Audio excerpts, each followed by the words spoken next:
আসসালামু আলাইকুম। আমার চ্যানেলে আসার জন্য আপনাদের ধন্যবাদ। আজ আমি আপনাদের আফলাতুন মিষ্টি বানিয়ে দেখাবো। আপনারা বাসায় কিভাবে আফলাতুন মিষ্টি বানাবেন আমি সেটা দেখিয়ে দিব। আফলাতুন মিষ্টি বানানোর আগে আপনারা যারা এখনো আমার চ্যানেলটি সাবস্ক্রাইব করেননি তারা দ্রুত আমার চ্যানেলটি সাবস্ক্রাইব করে ফেলুন, আর অবশ্যই লাইক কমেন্ট করতে ভুলবেন না। চলুন তাহলে যাওয়া যাক। আফলাতুন মিষ্টি বানাতে আমার যা যা লাগছে আমরা এক পলক দেখি।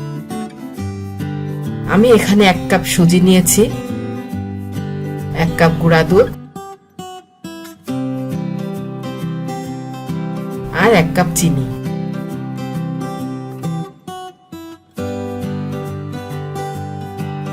লাগছে আমার 2টা ডিম,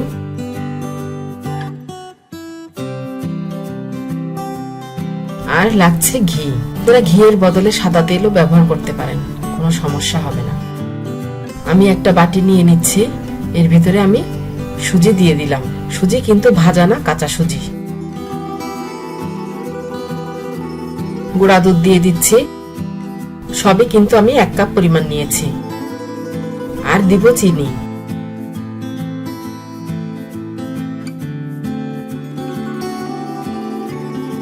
এখন আমি 2টা ডিম ভেঙে দিব। আমি সবসময় বলি ডিম আপনারা কখনোই খাবারের উপরে ভাঙবেন না, অন্য পাত্রে ভেঙে তারপরে ব্যবহার করবেন। তা না হলে যদি ডিমটা পচা হয় তখন আপনার সমস্যা হবে।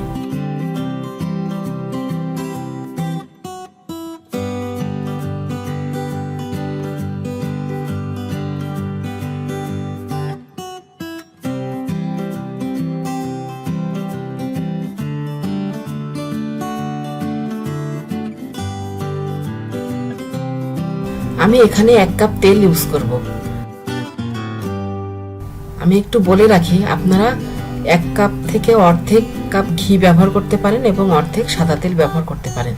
আবার পুরাটাই সাদা তেল ব্যবহার করতে পারেন, আবার পুরাটাই ঘি ব্যবহার করতে পারেন।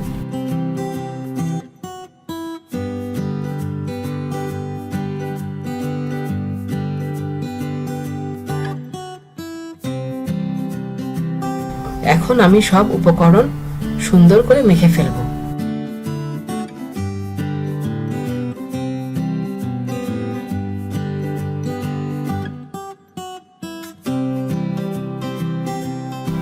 এই যে মাখা হয়ে গেছে, 5 মিনিট ঢেকে এভাবে রেখে দিব। আমি এখানে কিছু বাদাম কুচি করে নিয়েছি, আপনারা এখানে কিশমিশও ইউজ করতে পারবেন।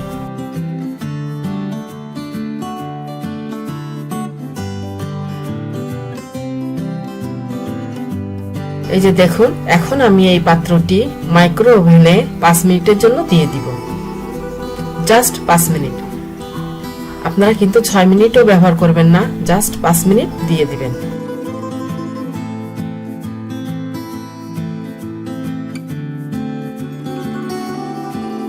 পাঁচ মিনিট পরে এই যে দেখুন আমি বের করে এনেছি।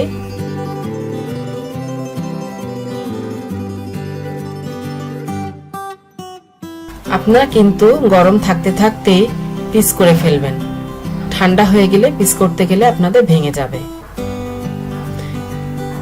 এই যে হয়ে গেল আমার সুস্বাদু, জিভে পানি আসা আফলাতুন মিষ্টি।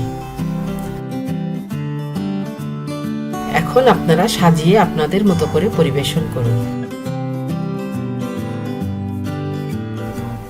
ভিডিওটি যদি আপনাদের ভালো লেগে থাকে তাহলে লাইক, কমেন্ট এবং অবশ্যই শেয়ার করতে ভুলবেন না, যাতে আপনাদের অন্য ফ্রেন্ডরাও ভিডিওটি উপভোগ করতে পারে। আর অবশ্যই অবশ্যই আমার চ্যানেলটি সাবস্ক্রাইব করবেন।